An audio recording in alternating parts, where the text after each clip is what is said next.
समझिएगा इस व्रत शिव महापुराण कथा को कि व्रत बहुत बड़ा है, बहुत बड़ा व्रत है,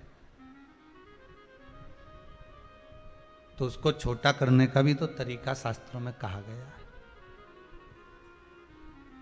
गुरुजी, हरतालिका तीज का व्रत इतना भारी होता है, करवा चौथ का व्रत इतना भारी होता है, तीज का व्रत इतना भारी होता है कि हम कुछ भी नहीं खाते, यहां तक कि मुख में जल भी आता है ना तो उसको भी हम निगल नहीं सकते।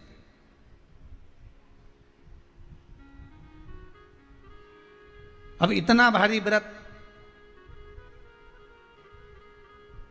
और शास्त्र कहता है कि हरतालिका तीज का उद्यापन तो पहले होता ही नहीं, एकादशी का तो हो जाता है।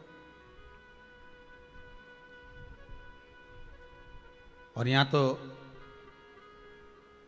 हरतालिका तीज का, अब एकादशी का तो आप 26 एकादशी जब आपकी पूरी हो जाए, 3 वर्ष बाद अधिक मास आ जाए, 26 पूरी एकादशी का व्रत करो, तुम 11 पे करो, तुम्हारी मर्जी पड़े, 26 एकादशी पर जब व्रत करोगे तो ये आपके ऊपर है, 26 पर करो। पर हरतालिका तीज का जो व्रत है, इसका उद्यापन तो ना तो पहले होए और इसका उद्यापन ना 13 वर्ष के पहले होए। इसका उद्यापन तो जब तक कन्या हो, चाहे स्त्री हो, चाहे नारी हो, चाहे पुरुष हो, हरतालिका तीज का अगर उसको उद्यापन करना है तो 13 वर्ष तक तो आपको व्रत करना ही पड़ेगा, उसके बाद ही इसका उद्यापन होता है।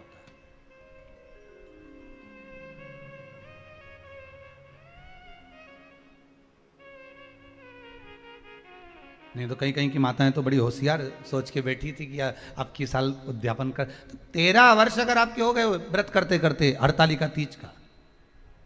हरतालिका तीज जानते हो ना?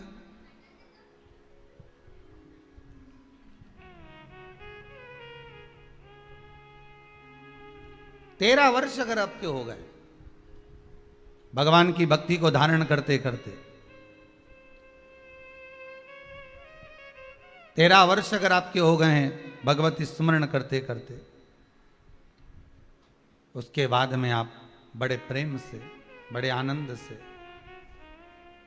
आप व्रत का उद्यापन करो, कोई मना नहीं। पर यदि आप उद्यापन कर रहे हो और आपका मन है कि मुझे उद्यापन करना ही है, तो 13 वर्ष तक जिस भाव से आप भगवान का व्रत कर रहे हो, साधना कर रहे हो, स्मरण कर रहे हो, उसी भाव से आप उसको करें।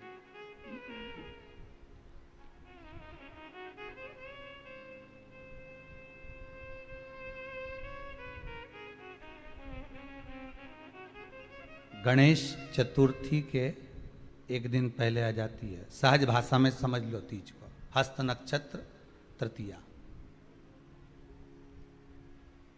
उसमें सबसे ज्यादा जरूरी है हरतालिका तीज का पूजन अगर आप कर रहे हो, और हरतालिका तीज का अगर आप स्मरण कर रहे हो, तो उसमें सबसे ज्यादा अगर कोई जरूरी है तो शंकर भगवान जहां विराजमान होते हैं उनके ऊपर उनकी 5 कन्याओं का होना जरूरी है। मतलब ऊपर फुलेरा बंधना जरूरी। फुलेरा का मतलब जानते हो?